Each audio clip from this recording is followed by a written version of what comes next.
কিন্তু স্বর্গে একটা অসুবিধা আছে। সেই অসুবিধাটার জন্য আপনারাই বিচার করবেন যে আপনারা স্বর্গে যাবেন কিনা।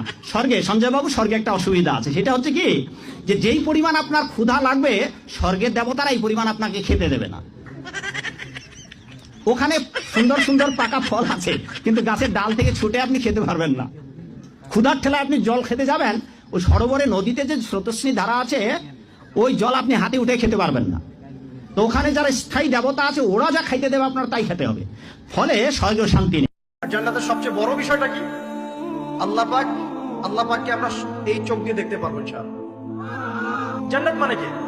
যা ইচ্ছা তাই করতে পারবেন। জান্নাত মানে কি? আপনি চাচ্ছেন, আল্লাহ আমি এখন একটা খামর চাই, শরাব আপনার সামনে হাজির, চিন্তা করার সাথে সাথে। জান্নাত মানে কি? আল্লাহ আমি আপনাকে দেখতে চাই, আল্লাহকে আপনি দেখতে পারবেন। জান্নাত মানে কি?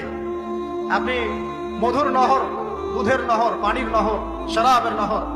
কিন্তু স্বর্গে একটা অসুবিধা আছে। সেই অসুবিধাটা